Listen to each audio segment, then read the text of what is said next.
এই যা, 9:30 বেজে গেল। আজকেও অফিসে যেতে দেরি হয়ে যাবে। কোত্থেকে যে সময় চলে যায় বুঝি না বাপু। রোজ রোজ বসের কাছে কথা শুনতে কারো ভালো লাগে বলো তো?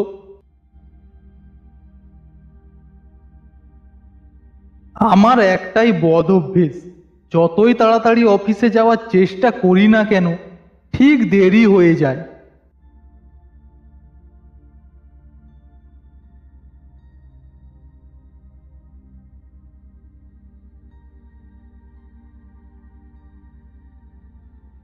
স্যার, আসবো? হ্যাঁ, এসো এসো। আজকেও তুমি দেরি করে এসেছো। রোজ রোজ কি শুরু করেছো বলো তো? এভাবে যদি চলতে থাকে তাহলে এই কাজ তোমাকে ছাড়তে হবে। কি করব স্যার, যদিও বাড়ি থেকে বেরোতে একটু দেরি হয়েছে, তার উপর বাস পাওয়া কি মুশকিল। তারপর স্যার এই রাস্তা তো আপনি জানেন, কিছু হলো না হলো জ্যাম হয়ে যায়। সে তো আমি বুঝতে পারছি, কিন্তু আমাকে যে আমার দায়িত্ব পালন করতে হবে। তবে আমি বলি কি, তুমি একটা গাড়ি বা মোটর সাইকেল কিনে নাও, তাহলে অন্তত বাসের জন্য দাঁড়িয়ে থাকতে হবে না। হ্যাঁ, তা কিনলেও মন্দ হবে না। এখন তো বেতনটাও বেড়ে গেছে, কোনো অসুবিধা হবে না। তুমি যা ভালো বুঝবে। যাও, এখন কাজে লেগে পড়ো। সারা দিন কাজ করার পর সন্ধ্যার সময় ছুটি হলো, আবার সেই একই সমস্যা। সেই কখন থেকে দাঁড়িয়ে আছি, বাস আসার নামই নেই। সারা দিন কাজ করার পর কোথায় একটু বাড়িতে গিয়ে ঘুমাবো, তা না, বাসের জন্য দাঁড়িয়ে থাকো। তারপর অনেকক্ষণ পরে বাস এলো।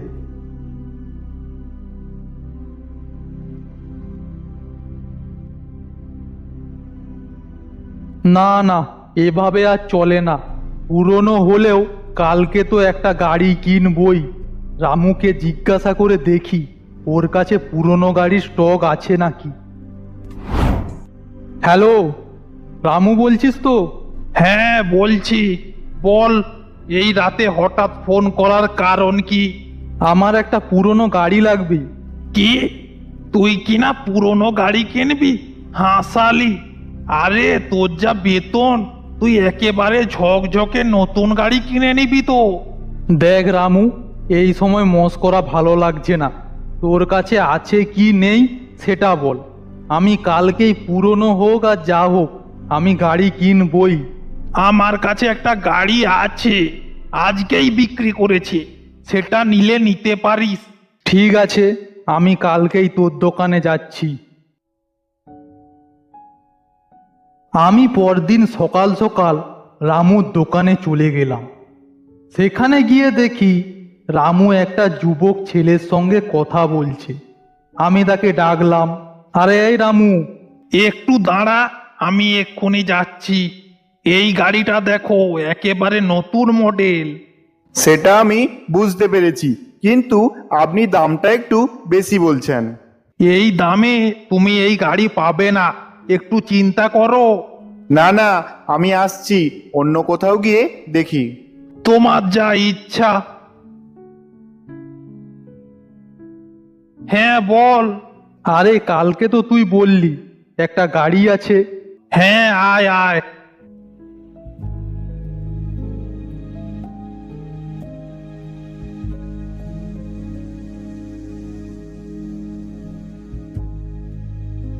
কিরে, পছন্দ হয়েছে?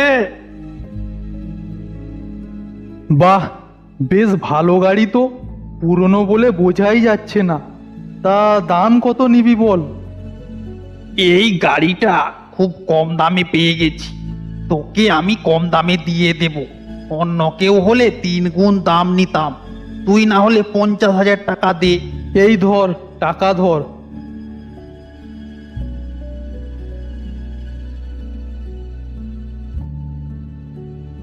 আর বাড়িতে ঢুকে কাজ নেই, সোজা অফিসে চলে যাই।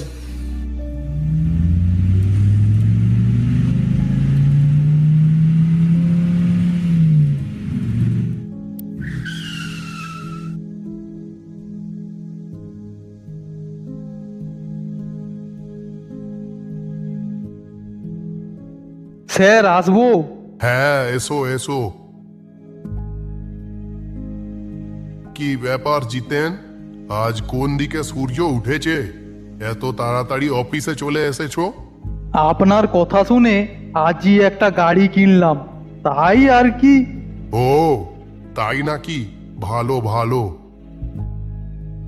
বেশ দিনগুলো কাটছিল, এখন আর বাসের জন্য অপেক্ষা করতে হয় না, অফিসেও তাড়াতাড়ি পৌঁছে যাই।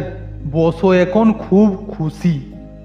একদিন অফিস ছুটির দিনে নদীর ধারে সময় কাটাতে যাচ্ছি। নদীর ধারে যেতে একটা মস্ত বট গাছ পড়ে। সেই বট গাছের কাছে আসতেই গাড়িটা হঠাৎ বন্ধ হয়ে গেল। যা হয়ে গেল, ভালোই তো গাড়িটা চলছিল, হঠাৎ আবার কি হয়ে গেল দেখি।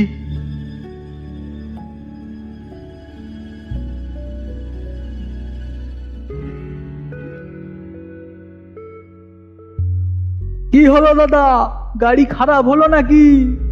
আর বলবেন না, হঠাৎ করে যে গাড়িটার কি হয়ে গেল। আমার মনে হয় গাড়িটাকে ঠেলা দিলে স্টার্ট হতে পারে। গাড়িতে বসুন, আমি ঠেলছি।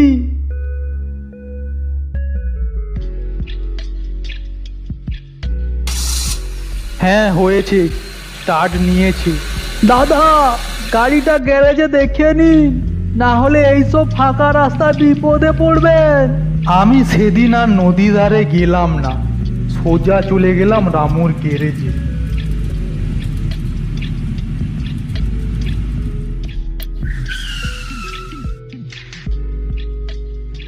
রামু অনেকক্ষণ দেখার পর বলল, না, কোনো সমস্যা নেই।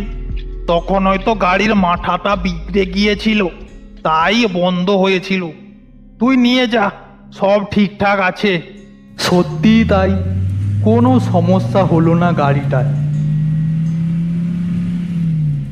কিন্তু দেখলাম আমি যখনই ওই বট গাছের কাছে যাই, গাড়িটা তখনই বন্ধ হয়ে যেত, আবার কিছুক্ষণ পর নিজে নিজেই চালু হয়ে যেত। একদিন ঝড় বৃষ্টির রাতে বাড়ি ফিরছি, আবার সেই বট গাছের কাছে এসে গাড়িটা বন্ধ হয়ে গেল। এইবার আমি গাড়িটার উপর রেগে গেলাম। কি মুশকিল, এই ঝড় বৃষ্টির রাতে এই জায়গায় গাড়িটা বন্ধ হয়ে গেল। এই সময় এখানে কোনো লোকও নেই, কোনো সাহায্যও পাবো না। না, এভাবে আর চলে না, এক্ষুনি রামুকে এখানে ডাকতে হবে। ফোনটা করি। ফোন রিং হচ্ছে। হঠাৎ আমার চোখ পড়লো সামনের কাঁচের ওপর। দেখলাম আমার গাড়ির পেছনে একটি মেয়ে বসে আছে। কে তুমি? না বলে আমার গাড়িতে উঠে পড়লে। এই কথা বলতেই সেই মেয়েটা অদৃশ্য হয়ে গেল। আমি ভয় পেয়ে গেলাম। বেশ জোরে জোরে বৃষ্টি হচ্ছে আর বিদ্যুৎ চমকাচ্ছে। বিদ্যুৎ চমকানোর আলোয় দেখলাম সেই মেয়েটা সেই বট গাছের নিচে দাঁড়িয়ে আমাকে ডাকছে। এসো, এখানে এসো, এসো বলছি। হ্যালো হ্যালো হ্যালো জিতেন। কিছু না, আমি কালকে তোর কাছে আসছি। পরের দিন সকালে রামুর কাছে চলে গেলাম।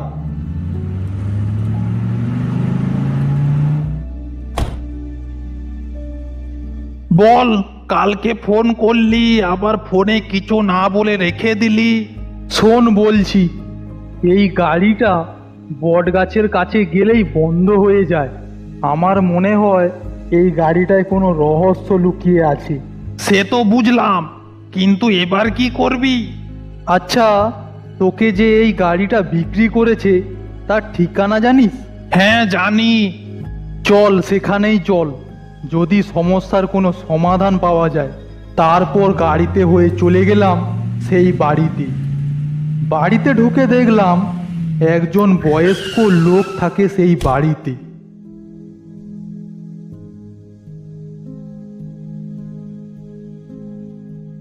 আয় রামু, গাড়িতে কোনো প্রবলেম হলো নাকি রে?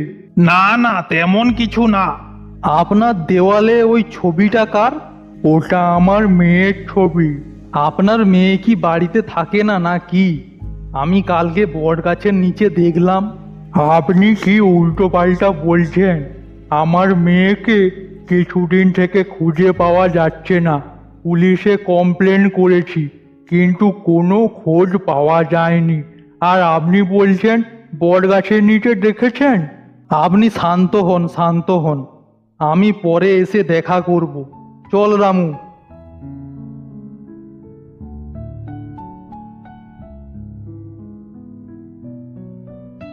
আজ তো এই রহস্যের ফাঁস করতেই হবে।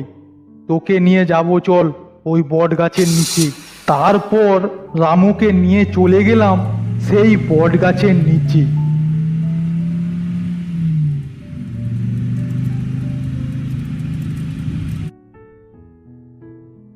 কোথায় তোর সেই? চুপ চুপ, সে আসবে। কিছুক্ষণ পরে হঠাৎ দেখি মেয়েটা আমার গাড়ির পেছনে বসে আছে। আমি বললাম, তুমি কে? তোমার নাম কি? তোমার সমস্যাটা কি? আমি বুঝতে পারলাম মেয়েটাকে আমি একা দেখতে পাচ্ছি, রামু তাকে দেখতে পাচ্ছে না। রামু বলল, কি রে জিতেন, তুই একা একা কার সাথে কথা বলছিস? আমি রামুকে চুপ করিয়ে দিলাম। তারপর মেয়েটা বলল, তুমি ওই গাছের নিচে যাও। এটা বলেই উধাও হয়ে গেল। কিন্তু আমি বুঝতে পেরে গেলাম ওখানে কিছু খুঁজতে বলছে মেয়েটা। রামু, গাড়ি থেকে নেমে ওই গাছের নিচে চল, ওখানে আমাদের কিছু খুঁজতে হবে। কি খুঁজবি রে গাছের নিচে? পাতা ছাড়া আর কিছুই পাবি না। আরে তুই আয় না। তারপর গাছের কাছে গিয়ে দেখি একটা চেন পড়ে আছে। সেটাকে হাতে তুলে ভালো করে দেখতে লাগলাম। এই চেনটা কোথায় একটা দেখেছি। হ্যাঁ, মনে পড়েছে। আমি যেদিন তোর কাছে গাড়ি কিনতে যাই, তখন যে ছেলেটা তোর সঙ্গে কথা বলছিল, ওর কাছেই এই রকম চেন দেখেছি। আচ্ছা, তোর কাছে ওই ছেলেটার ফোন নাম্বার আছে? হ্যাঁ, ফোন নাম্বার আছে। তুই কালকে ওই ছেলেটাকে ফোন করে পুলিশ স্টেশনে যেতে বল। আর ওই মেয়েটার বাবাকেও ডেকে নিবি। এবার বাড়ি চল। এবার বল, তুই মেয়েটির সাথে কি করেছিলিস? সত্যি কথা বল, নাহলে কিন্তু তোকে মেরে হাড় ভেঙে দেব। বল চুপচাপ। বলছি, আমি সব বলছি। আমি আর মৌ একই কলেজে পড়তাম। ও খুব ধনী ঘরের মেয়ে ছিল। আমার ওর টাকার ওপর খুব লোভ ছিল। আমি একদিন ওর কাছ থেকে টাকা নেওয়ার সিদ্ধান্ত নিয়েছিলাম। সেই দিন রাতে আমি বটগাছের কাছে দাঁড়িয়েছিলাম। তারপর ও যখন ওই রাস্তা দিয়ে যাচ্ছিল, তখন আমি ওকে দাঁড় করিয়ে ছুরির ভয় দেখিয়ে ওর কাছ থেকে টাকা গয়না হাতিয়ে নিয়েছিলাম। তারপর আমি ভয় পেয়ে গেলাম ও যদি পুলিশকে বলে দেয়, তাই সেই দিনই ওকে গলা টিপে মেরে ফেললাম। তারপর ওই বট গাছের নিচে মাটিতে পুঁতে দিলাম। সেই সময় আমার চেন পড়ে গিয়েছিল। আমি মৌয়ের টাকা দিয়েই আরেকটা ওই রকম চেন কিনেছিলাম। সেই গাছের নিচে যেতে ভয় লাগছিল, তাই আর আমি চেনটা নিতে যাইনি। ক্ষমা করে দিন আমাকে। আমি লোভের কারণে অন্ধ হয়ে গিয়েছিলাম। ক্ষমা করে দিন। ক্ষমা? তুই যা করেছিস তার কোনো ক্ষমা নেই। চল। ধন্যবাদ, আপনাকে অনেক ধন্যবাদ। আপনার জন্যই আমার মেয়ে ন্যায় পেয়েছে। ধন্যবাদ। না না, এটা তো আমার কর্তব্য। সেই দিনের পর থেকে আমার গাড়ি আর সেই বটগাছের নিচে বন্ধ হয় না।